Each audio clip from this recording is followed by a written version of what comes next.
Good morning student. भारतीय संविधान, भारतीय समाज और शिक्षा के अंतर्गत हम भारतीय संविधान का गठन पढ़ रहे थे। उसके अंतर्गत हमने कल जो है नीति निर्देशक तत्व पढ़े थे। आज जो है संघीय सरकार का स्वरूप, संघीय सरकार का स्वरूप में जो कार्यपालिका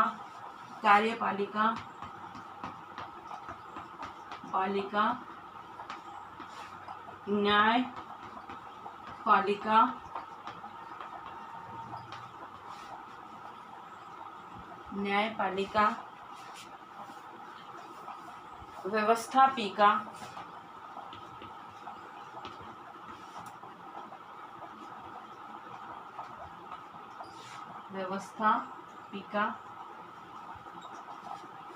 और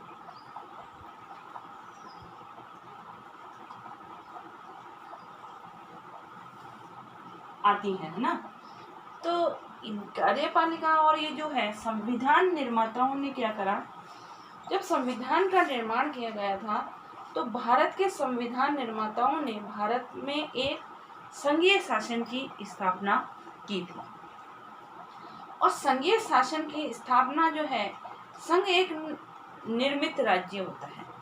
संघ जो होता है एक निर्मित राज्य होता है जिसमें दोहरी राजनीतिक व्यवस्था होती है। दो तरह की राजनीतिक व्यवस्था उसके अंतर्गत कार्य करती है।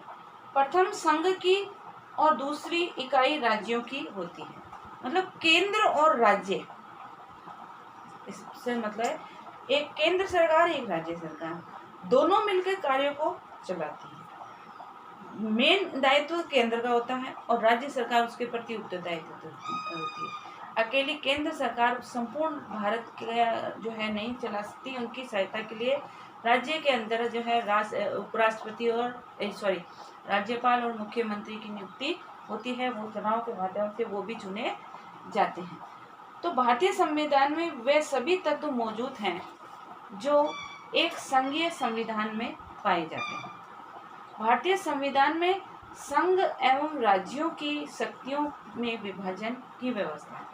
राज्य सरकार की अलग है, केंद्र सरकार की अलग शक्तियां, दोनों की शक्तियां जो है अलग अलग होती हैं। संविधान सारे देश का सर्वोच्च कानून होता है। सर्वोच्च जो संविधान है वो पूरे देश के अंदर एक ही व्यवस्था को चलाने का कानून है। संसद और विधान मंडल संविधान का उल्लंघन नहीं कर सकते। जो संसद होती है, जो केंद्र होता है और राज्य है, दोनों ही इसके प्रति उत्तरदायित्व होते हैं। तो मेन जो होता है केंद्र सरकार जो होती है, केंद्र सरकार और राज्य सरकार, ये दोनों मिलकर व्यवस्था को चलाती है। परंतु प्रमुख दायित्व इसका क्या होता है और ये इनकी सहायक होती है। ठीक है, आदेश जो भी पारित होते हैं वो केंद्र सरकार द्वारा होते हैं। केंद्र सरकार के, राज्य सरकार के मुख्यमंत्री और राज्यपाल उनका निर्वहन करते हैं। परंतु बिना राज्य सरकार की अनुमति के वो राज्य के अंदर किसी भी प्रकार का कोई छेड़छाड़ नहीं कर सकते हैं। पूर्ण उत्तरदायित्व इसी का होता है। ठीक है, तो अब क्वेश्चन ये आता है कि भारतीय संविधान में सर्वोच्च न्यायालय के रूप में स्वतंत्र रूप से जो है नियुक्ति की जाती है। तो स्वतंत्र रूप से जिनकी किन किन की संघीय कार्यपालिका के अंतर्गत किन किन पदाधिकारियों की नियुक्ति की जाती है। ठीक है, इसमें लिखो, पहला कार्यपालिका में जो है इस कौन कौन मिलकर इनको चलाता है।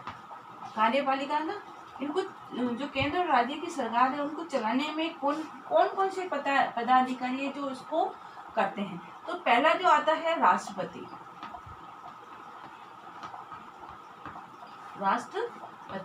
अब जो राष्ट्रपति होता है वो बनने के लिए उसकी क्या क्या योग्यताएं होती हैं, क्या क्या उनकी शक्तियां होती हैं। राष्ट्रपति जो है उसकी योग्यता बनने के लिए क्या योग्यता होनी अनिवार्य है। पहला है वह भारत का नागरिक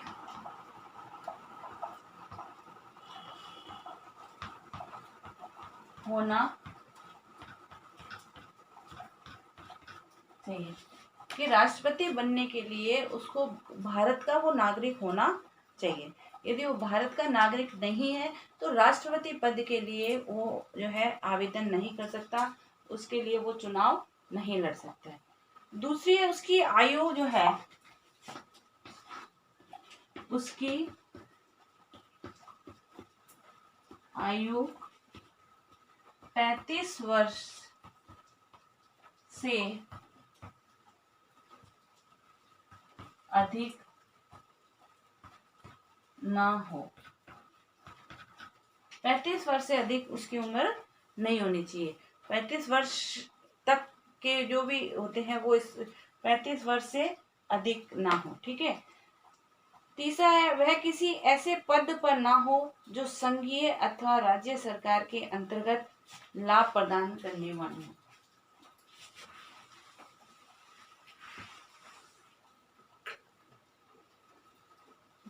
तीसरा है वह किसी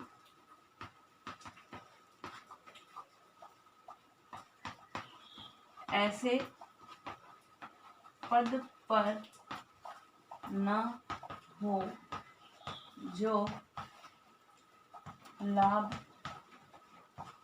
कमाने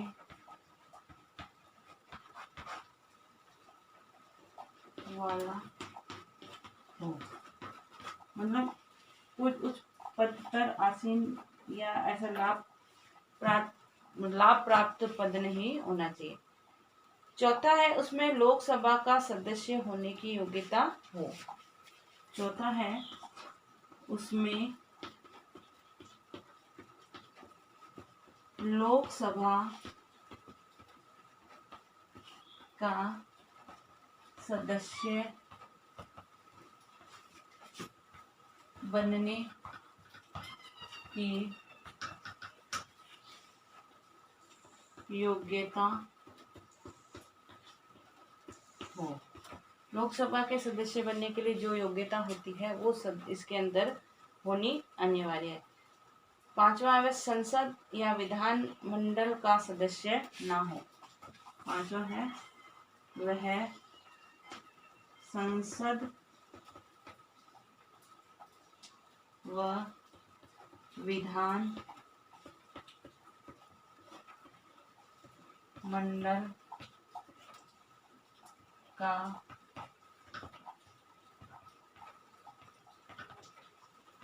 सदस्य ना हो। मतलब संसद और विधानसभा का वो सदस्य नहीं होना चाहिए। छठा है वह दिवालिया, पागल, कोड़ी या दंडित ना हो। वह